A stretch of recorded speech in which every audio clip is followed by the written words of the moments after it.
Visakha steel ప్లాంట్ని కేంద్ర ప్రభుత్వం ప్రైవేటీకరణ చేయడం కోసం చాలా తీవ్రంగా ప్రయత్నం చేస్తుంది. విశాఖ ఉక్కు ప్రైవేటీకరణకు వ్యతిరేకంగా అక్కడ ఉద్యోగస్తులు, కార్మికులు సంవత్సరాల తరబడి ఆందోళన చేస్తున్నారు.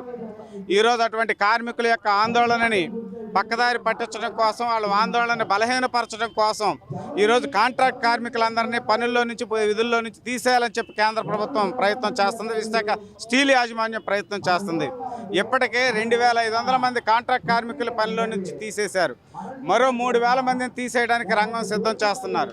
దీనికి వ్యతిరేకంగా అక్కడ కార్మికులు, కాంట్రాక్ట్ కార్మికులు ఈ నెల 20వ తేదీ నుంచి నిరవధికంగా సమ్మె చేస్తున్నారు. ఈ సమ్మెని కార్మిక సంఘాలు బలపరుస్తున్నాయి.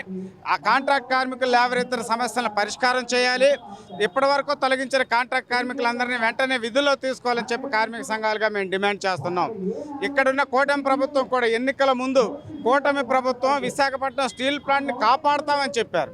ఈరోజు కాంట్రాక్ట్ కార్మికులు వాళ్ళ సమస్యపై ధర్నా, నిరసనలు తెలియజేస్తుంటే, సమ్మె చేస్తూ ఉంటే వాళ్ళ సమ్మెను అణచడానికి విశాఖ స్టీల్ ప్లాంట్ని ఒక పోలీసు వలయంలోకి తీసుకెళ్లారు. బెదిరింపులకు గురి చేస్తున్నారు, అరెస్టులు చేస్తామని చెప్పి బెదిరిస్తున్నారు. ఇదేనా చంద్రబాబు నాయుడు గారు విశాఖ స్టీల్ ప్లాంట్ పట్ల మీకున్న ప్రేమ అని చెప్పి మేము అడుగుతున్నాం. ఎన్నికల ముందు ఏమి హామీ ఇచ్చారో ఒకసారి గుర్తు చేసుకోండి చంద్రబాబు నాయుడు గారు, పవన్ కళ్యాణ్ గారు అని చెప్పి మేము ఈ సందర్భంగా చెప్తున్నాం. అందుకనే విశాఖపట్నం స్టీల్ ప్లాంట్ మీద కపట నాటకాలు ఆపి విశాఖపట్నం స్టీల్ ప్లాంట్ కాపాడటం కోసం మీరు చిత్తశుద్ధిగా ముందుకు రండి, కేంద్ర ప్రభుత్వం మీద ఒత్తిడి తీసుకురండి అని చెప్పి ఈ సందర్భంగా రాష్ట్ర ప్రభుత్వానికి కూడా మేము డిమాండ్ చేస్తున్నాం. ఈరోజు కేంద్ర ప్రభుత్వం 11,000 కోట్ల రూపాయల ప్యాకేజీ ప్రకటించేసరికి మేము సాధించేసామని చెప్పి గొప్పలు చెప్పుకున్నారు అక్కడ తెలుగుదేశం పార్టీ నాయకుడు, ఇక్కడ కూటమి నాయకులందరూ. కానీ ఏమైందా? 11,000 కోట్ల రూపాయలు అప్పులు తీర్చడానికి తప్ప, విశాఖపట్నం స్టీల్ ప్లాంట్ కొన్ని అప్పులు తీర్చడానికి తప్ప ఆ కంపెనీ నడవడానికి కావాల్సిన దానికి ఉపయోగించకూడదని చెప్పి దాంట్లో నిర్ణయం చేసి ఇచ్చారంటేనే ఈరోజు కేంద్ర రాష్ట్ర ప్రభుత్వాలకి విశాఖపట్నం స్టీల్ ప్లాంట్ రక్షణ మీద ఎంత చిత్తశుద్ధితో ఉన్నారనేది మనం అర్థం చేసుకోవాల్సిన అవసరం ఉంది. అందుకనే విశాఖపట్నం స్టీల్ ప్లాంట్ కార్మికులు, ఉద్యోగులు చేస్తున్న న్యాయమైన పోరాటానికి, స్టీల్ ప్లాంట్ రక్షణ కోసం, అట్లాగే స్టీల్ ప్లాంట్లో ఉపాధి కోసం వాళ్ళు చేస్తున్న న్యాయమైన పోరాటానికి కార్మిక సంఘాలుగా పూర్తిగా అండగా ఉంటాం.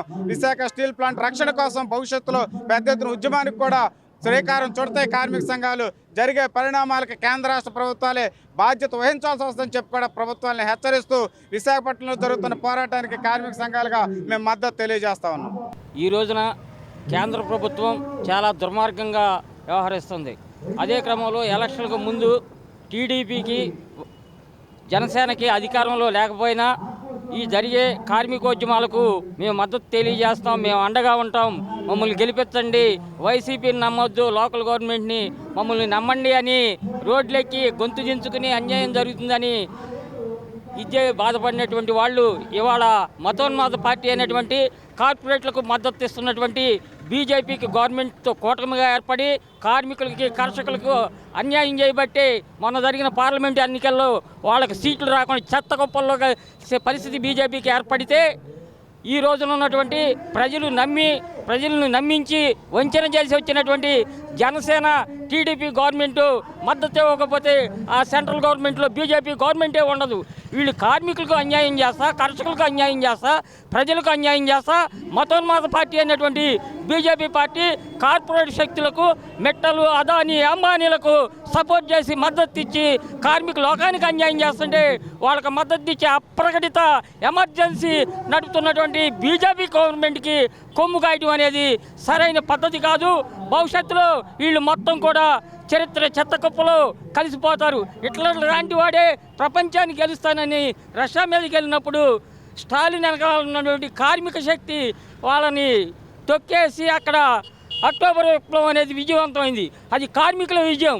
అదే పద్ధతిలో ఈ ఇండియాలో కూడాను రాబోతుంది. ఈ అప్రకటిత ఎమర్జెన్సీకి వ్యతిరేకంగా ఐఎఫ్టియు, సిఐటియు, ఏఐటియుసి మిగిలిన అన్ని కార్మిక సంఘాలు దేశవ్యాప్తంగా ఉద్యమం చేస్తున్నాయి. ప్రతిఘటన అనేది కార్మిక లోకాన్ని నుంచి కంపల్సరీగా ఉంటుంది అనేసి చెప్తూ ముగిస్తున్నాం.